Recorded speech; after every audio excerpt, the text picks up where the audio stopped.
Hello everybody, एक बार फिर से आपका स्वागत है आपके अपने यूट्यूब चैनल पर जिसका नाम है सक्सेस हरियाणा। देखिए, एक जजमेंट आई 20 जुलाई को और जजमेंट अनाथ वर्सेस फादरलेस, ये कह सकता हूं मैं। जो केस था वो था हरियाणा स्टाफ सिलेक्शन कमीशन और मोहित कुमार अनोदर्स का, और भी 51 तरह के इसमें कनेक्टेड केस थे। तो थोड़ा सा मैं इसके बारे में बताता हूँ और इसके बाद बताऊंगा कि जजमेंट में क्या है। छोटा सा सुन लो पहले तो। ये जो भर्ती आई थी हरियाणा पुलिस की और एक ग्रुप डी की 2018 में नोटिफिकेशन हुआ था, पेपर आ हुआ था, जिनकी ज्वाइनिंग जनवरी में ग्रुप डी की और आगे मार्च में इसकी हो गई थी पुलिस की। उसमें फादरलेस की जगह शब्द था ओरफन, अनाथ। ठीक है। और जो नीचे लिखा हुआ था उसमें यह लिखा था कि पिता की मृत्यु 42 साल की उम्र से पहले और बच्चे की उम्र 15 साल होने से पहले हो गई हो। ठीक है, ये कंडीशन थी। तो क्या हुआ कि यार एक परफॉर्मा भी दिया गया था जिसपे तहसीलदार के साइन होते थे। उस परफॉर्मे में ध्यान दिया मैंने, तो खूब पता है, बहुत ध्यान से मुझे पता है क्या हुआ था एक्चुअल, अभी ज्यादा तो नहीं कहूंगा मैं कुछ। उसमें माता और पिता दोनों की मृत्यु की तारीख पूछी गई थी। ठीक है, दोनों की मृत्यु की तारीख पूछी गई थी और बाकायदा उसमें भी था भाई अपना जो डेथ सर्टिफिकेट है वो भी अटैच करना साथ में, जब भी तहसीलदार साइन करता था।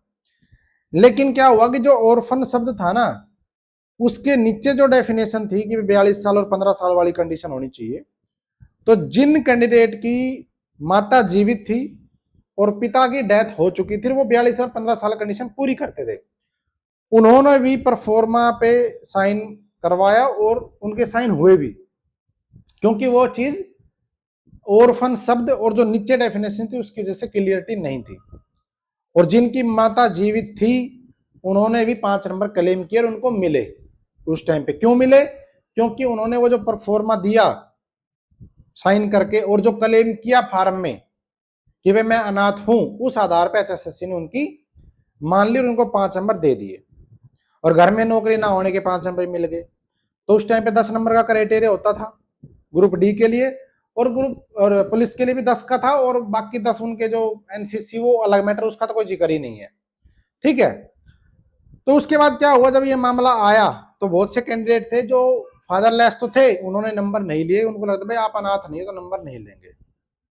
कोर्ट में चैलेंज हुआ तो सिंगल बेंच में जब ये केस आया तो उस टाइम पे सिंगल बेंच ने सुनने के बाद ये निचोड़ निकाला कि भाई ये जो कैंडिडेट हैं जिन्होंने 5 नंबर इस तरह से लिए हैं या जिनको भी मिले, चाहे वो पार्टी है या नहीं है, ठीक है, सरकार ने हमें दलील दी तो उनको ये माना गया कि क्योंकि ग्रुप डी की भर्ती पे रोड़ा चैलेंज नहीं हुआ था, ये पुलिस की भर्ती पे चैलेंज हुआ, ये जो केस है ध्यान देना। लेकिन उसमें ग्रुप डी भर्ती का जिक्र हुआ केस में, इसलिए बता रहा हूं। तो उसमें यह कहा गया कि जी एक सेम क्लोज ग्रुप डी भर्ती में भी था, उसमें जो बच्चे फादरलेस थे उनको नंबर दिए गए। जो जिला सिलेक्शन कमेटी थी, जिला सिलेक्शन, क्योंकि जिलावार सिलेक्शन दिए थे, तो उसने उसकी डेफिनेशन जो है वो ये तय करी कि जिनके माता पिता में से अगर पिता की मृत्यु हो चुकी है और वो 42 और 15 साल वाली कंडीशन पूरी करता है कैंडिडेट, और माता बेशक जीवित हो, उसको अनाथ माना जाएगा और उसको नौकरी में 5 नंबर मिले और उनको नौकरी ग्रुप डी में मिली। ये उदाहरण पुलिस वाले इस केस में दिया गया सिंगल बेंच में। सिंगल बेंच ने सब सुनने के बाद ये फैसला दिया कि भाई ये बात सही है, जिनके पिता की मृत्यु हो चुकी है लेकिन माता जीवित है, लेकिन वो कैंडिडेट 42 साल वाली कंडीशन और 15 साल की वाली कंडीशन अगर पूरा करता है तो उसको अनाथ माना जाएगा, उसको 5 नंबर दिए हुए सही है। सिंगल बेंच ने फैसला दिया कि अनाथ की डेफिनेशन ये दे दी भाई माता बेशक जीवित हो, अगर कोई कैंडिडेट 42 और 15 साल वाली कंडीशन पूरी करता है पिता की मृत्यु की, तो वो 5 नंबर के लिए एलिजिबल है। यहां तक तो हुआ सिंगल बेंच में। अब जब ये फैसला दे दिया तो सरकार की दलीलें जो सरकार ने दी वो सरकार ने भाई नहीं सुनी गई सरकार के अनुसार। तो सरकार यानी कि आयोग, सरकार का मतलब आयोग ही है एक तरीके से, तो आयोग ने उसको अपील करा, एलपीए में गई डबल बेंच में, जिसका फैसला 20 जुलाई को आया। हरियाणा स्टाफ सिलेक्शन कमीशन और मोहित और अन्य कनेक्टेड 51 तरह की एलपीए इसमें थी। ठीक है जी। डबल बेंच में काफी बहस हुई है, इसमें लंबी चौड़ी है, पूरा 32-33 पेज का जजमेंट है। बहुत पढ़ने के बाद, पूरा पढ़ने के बाद मैं वीडियो बना रहा हूँ। वैसे तो मैं उस पर लैपटॉप पे भी पूरा दिखा सकता, लेकिन वो फिर बहुत लंबी वीडियो जाती। तो मैं आपको निचोड़ निकाल के मेन पॉइंट बता रहा हूं। डबल बेंच ने जो फैसला दिया है वो देखो, एचएसएससी ने एफिडेविट दिया था 2023 में। उस एफिडेविट में एचएसएससी ने कहा कि जो अनाथ है उसकी परिभाषा, उसकी डेफिनेशन ये होगी कि जिनके माता पिता दोनों की तो मृत्यु हो चुकी हो, ध्यान देना, साथ में पिता की मृत्यु, पिता की उम्र 42 साल होने से पहले हो गई हो, और जो नंबर क्लेम कर रहा है कैंडिडेट उसकी उम्र, पहला और दूसरा चाइल्ड तक सीमित है ये चीज बस, उनकी उम्र 15 साल ना हुई हो। जो इन तीनों कंडीशन को पूरी करता हो, यानी कि माता पिता दोनों की डेथ हो, पिता की उम्र 42 साल से पहले डेथ हुई हो, और बच्चे की उम्र 15 साल हुई होने से पहले डेथ हो गई हो पिता की, जो इन तीनों कंडीशन को पूरी करता है वही अनाथ माना जाएगा। ऐसा एफिडेविट एचएसएससी ने 2023 में इस केस में दिया। बहुत डिटेल में समझा रहा हूं, इतना डिटेल में यूट्यूब पे कोई नहीं बताएगा, ये ध्यान रखना। पूरी वीडियो ध्यान से समझ लेना। ग्रुप डी और पुलिस दोनों देख लेना, जो 2018 वाली भर्ती में, क्यों पुलिस की भर्ती होने के बाद तो ये बदल ही दिया था कलो, जो अनाथ की जगह इसमें फादरलेस आ गया था, उसके बाद रोड़ा नहीं है। लेकिन वो रोड़ा फिर वो जो 5 नंबर वाला केस हो उसकी वजह से वो रिव्यू चल रहा है, उसका अलग है रिवाइज वाला। लेकिन अनाथ वाला मैटर इन दो भर्तियों का है। लेकिन जो जजमेंट है ये हरियाणा पुलिस के ऊपर है, ध्यान रखना, ग्रुप डी के ऊपर ये जजमेंट नहीं है। लेकिन फिर भी ग्रुप डी वाले सुन लो, आपके ऊपर भी समस्या हो सकती है। उसके बाद क्या हुआ, एक और इसमें जिक्र किया, एचएसएससी की तरफ से भी बताया गया किया कि 2003 में एक्सग्रेशिया पॉलिसी थी हरियाणा सरकार की। एक्सग्रेशिया पॉलिसी होती है भाई, जो कर्मचारी लगा हुआ है अगर उसकी मृत्यु हो जाती है, ठीक है, तो उसके बच्चे को मतलब नौकरी, और अगर एलिजिबिलिटी नहीं है तो उसके परिवार को फाइनेंशियल असिस्टेंट, वित्तीय सहायता मिलती है। तो जो वित्तीय सहायता वाली जो बात है उसमें परिभाषा है कि अगर किसी कर्मचारी की मृत्यु हो जाती है और उसकी पत्नी की भी मृत्यु हो जाती है तो ही उन बच्चों को अनाथ माना जाएगा। ये 2023 की एक्स ग्रेशिया पॉलिसी में डेफिनेशन अनाथ की दी गई है। मतलब जिनके माता और पिता दोनों की डेथ हो वही अनाथ होता है। और ये आप सबको पता है, जिसने नंबर लिए हैं उसको भी पता है, जिसने नहीं लिया उसको पता है, हमें भी पता है, वकीलों को पता है। लेकिन केस क्यों हुआ, केस हुआ वो जो स्टेटमेंट लिखी थी कि भाई अनाथ, ऊपर लिख दिया कि अनाथ या विडो, और नीचे लिख दिया 42 साल 15 साल। तो उससे ये संदेश गया, ये व्याख्या निकाली गई कि भाई अनाथ का मतलब ये माना जा रहा है कि 42 साल और 15 साल की कंडीशन पूरी है तो वो अनाथ है, बेशक मां जीवित हो। ये केस इस आधार पे, पता सबको होता है अनाथ क्या है, लेकिन वो एक जो कह सकते हो एक दो जो लाइन है उसकी डेफिनेशन तय करने के लिए केस हो गया। ठीक है, कभी कोई ये सोचे जी क्या पता सबको है, लेकिन उस चीज का फायदा कैसे और किसको मिले उस चीज पे केस है कि वो डेफिनेशन क्या तय होगी। समझ गए। आगे क्या हुआ, अब ये तो उसमें बताया, और जो डबल बेंच है उसने ये भी कहा, जो ये जो एचएसएससी के अगेंस्ट जो केस थे, मोहित यादव या जो भी केस थे, इनके कोर्ट ने, डबल बेंच ने ये कहा कि भाई जो ये कैंडिडेट है जिन्होंने केस किया था सिंगल बेंच में जो जीते थे, उनके वकील इस चीज को प्रूफ नहीं कर पाए कि भाई ये जो डेफिनेशन है ये अनाथ के लिए रहेगी।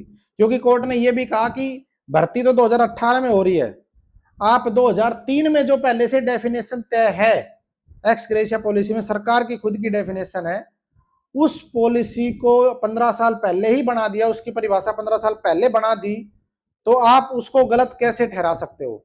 तो वो गलत नहीं मानी डबल बेंच ने, और डबल बेंच ने सिंगल बेंच का फैसला रद्द कर दिया और सरकार की अपील को अलाउड कर दिया, और जितनी भी रिट याचिका थी सबको खारिज कर दिया। इसका मतलब क्या हुआ, अब क्या करना है वो सुनो, उसमें और भी चीजें लिखी हैं। और ये कहा है कि अनाथ का मतलब यही होगा जिसके माता पिता दोनों की मृत्यु हो गई हो और 15 साल और 42 साल वाली जो कंडीशन है वो भी पूरी करता हो। ये नहीं कि सिर्फ मृत्यु हो गई हो, मृत्यु हुई है वो भी 42 साल पूरी होने से पहले, और बच्चे की 15 साल होने से पहले मृत्यु हुई हो, तभी वो अनाथ के लिए 5 नंबर का हकदार होगा। ठीक है जी। तो ये तो हो गई अनाथ की डेफिनेशन। अब कोर्ट ने क्या कहा है कि अब जब डेफिनेशन बदल गई, सिंगल बेंच का फैसला बदल गया, तो जिन लोगों ने ये नंबर लिए, जिनकी माता जीवित थी, पिता की डेथ हो गई थी, फिर भी उन्होंने नंबर लिए, ठीक है, अब उनका क्या करना है, कोर्ट ने क्या कहा। अब कोर्ट ने इसमें यह कहा है कि जिनके पिता की मृत्यु हो गई थी और माता जीवित थी और उनको 5 नंबर का लाभ मिला हो, आयोग, ध्यान देना, एक एक वर्ड पे ध्यान देना, अब आयोग उनके लाभ को वापस ले सकता है। और जो उम्मीदवार एक्चुअल में पात्र हैं अनाथ के 5 नंबर के लिए, जिस उद्देश्य से पॉलिसी बनाई गई थी अनाथ के लिए, उनको चयनित कर सकता है, उनको लाभ दे सकता है। इस चीज पे आयोग पुनर्विचार कर सकता है, ध्यान रखना। कोर्ट ने यह नहीं कहा कि इनको 5 नंबर को वापस लो, इनको हटाओ और नए को चयन करो, ऐसा नहीं कहा। कोर्ट ने कहा है कि आप ऐसा कर सकते हो। इसका मतलब क्या हुआ? इसका मतलब यह हुआ अब रिजल्ट रिवाइज करना है, उनके लाभ वापस लेने हैं या नहीं लेने, ये गेंद अब एचएसएससी के ऊपर है। एचएसएससी तय करेगी कि अब करना क्या है। कोर्ट ने डायरेक्ट नहीं कहा कि इनके लाभ को वापस लेकर के दोबारा रिजल्ट बनाओ, ऐसा नहीं कहा है। कोर्ट ने कहा है कि इनका लाभ वापस लिया जा सकता है, इनके ऊपर पुनर्विचार किया जा सकता है, और जिनके लिए ये पॉलिसी बनाई गई थी एक्चुअल जो पात्र उम्मीदवार थे, उनको इस चीज का लाभ देकर चयन किया जा सकता है। समझ गए? ये कहा है डबल बेंच ने। और अगर आप भाई, मैंने तो अपनी तरफ से बहुत ढंग से एक एक चीज अच्छे से एक्सप्लेन करिए, अपनी तरफ से सब कुछ सही बताने की कोशिश करिए।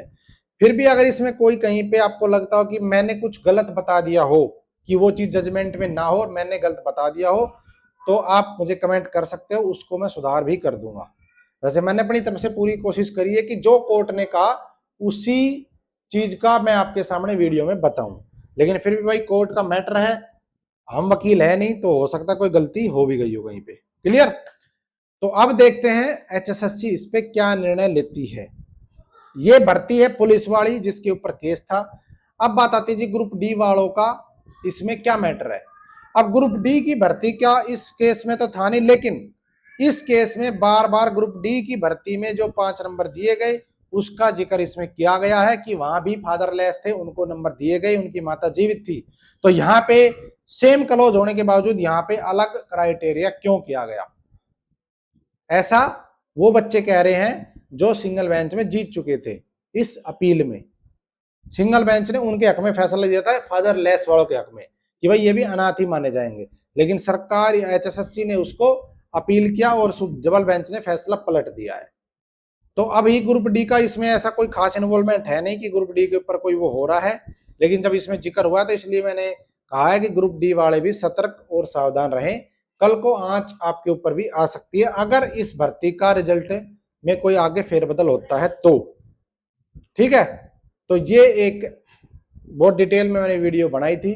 20 तारीख का आया हुआ है, मैंने बहुत ढंग से पढ़ा नहीं था। हाँ, मेरे पास आ जरूर चुका था कि ये ऐसे ऐसे हुआ है, इसके ऊपर बताओ, लेकिन थोड़ा टाइम नहीं मिला तो मैं पूरा डिटेल से नहीं पढ़ पाया था। आज भी कई एक दो फोन आए, फिर मैं सोचा आज छुट्टी है तो आज वीडियो बना देता हूँ डिटेल से पढ़ के। तो मैंने पूरा ढंग से पढ़ के जब अपनी तरफ से बिल्कुल अपनी तरफ से कोशिश की सही बताऊं आपको। धन्यवाद। जय हिंद, जय भारत। वीडियो को लाइक और शेयर कर देना। और सही और सटीक जानकारी के लिए, चाहे आप कर्मचारी हो चाहे आप कर्मचारी बनने के लिए तैयारी कर रहे हो, दोनों ही तरीके से ये चैनल आपके लिए फायदेमंद रहेगा। यहाँ पे कर्मचारी संबंधित वीडियो इंस्ट्रक्शन भी डाले जाते हैं और जॉब से संबंधित तो डालता ही हूँ। तो सब्सक्राइब कर लेना। और मेरा टेलीग्राम, व्हाट्सएप का जो लिंक है, ग्रुप के लिंक है, तो उसके आप डिस्क्रिप्शन में लिंक दे दिया, जुड़ जाना। Thank you.